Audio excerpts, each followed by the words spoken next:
السلام علیکم ورحمۃ اللہ وبرکاتہ۔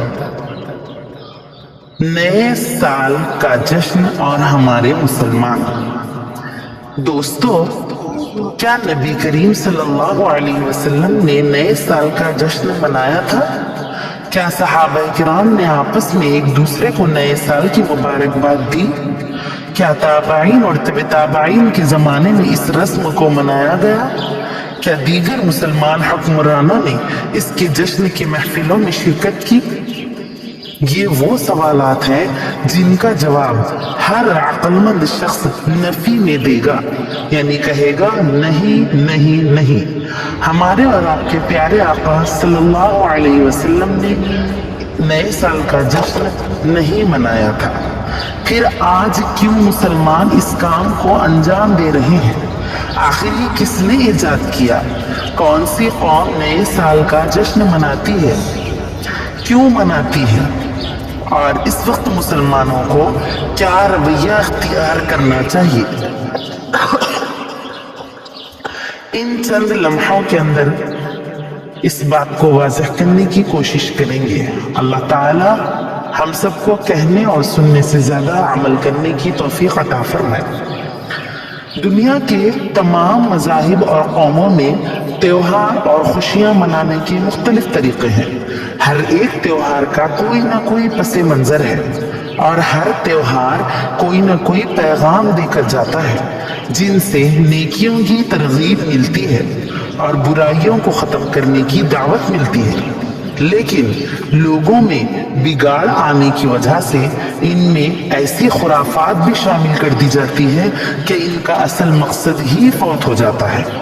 جیسے جیسے دنیا ترقی کی منازل طے کرتی گئی اور مہذب ہوتی گئی، انسانوں نے کلچر اور آرٹ کے نام پر نئے جشن اور تہوار پیدا کر دیے۔ انہی میں سے ایک نئے سال کا جشن ہے۔ دراصل یہ نئے سال کا جشن عیسائیوں کا ایجاد کیا ہوا ہے۔ عیسائیوں میں قدیم زمانے سے نئے سال کے موقع پر جشن منانے کی روایت چلتی آ رہی ہے۔ اس کی ایک وجہ یہ بتائی جاتی ہے کہ ان کے عقیدے کے مطابق 25 دسمبر کو حضرت عیسیٰ علیہ السلام کی پیدائش ہوئی۔ اسی کی خوشی میں کرسمس ڈے منایا جاتا ہے، جس کی وجہ سے پوری دنیا میں جشن کی کیفیت رہتی ہے اور یہی کیفیت نئے سال کی آمد تک برقرار رہتی ہے۔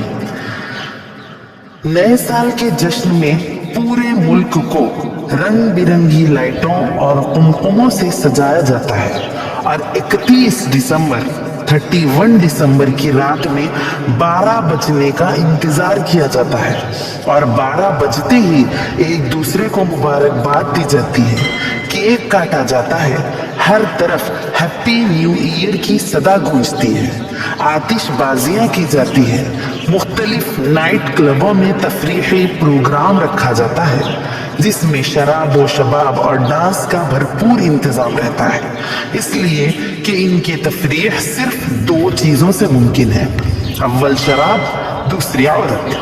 آج ان عیسائیوں کی طرح بہت سے ہمارے مسلمان بھی نئے سال کے منتظر رہتے ہیں اور 31 دسمبر کا بے صبری سے انتظار رہتا ہے۔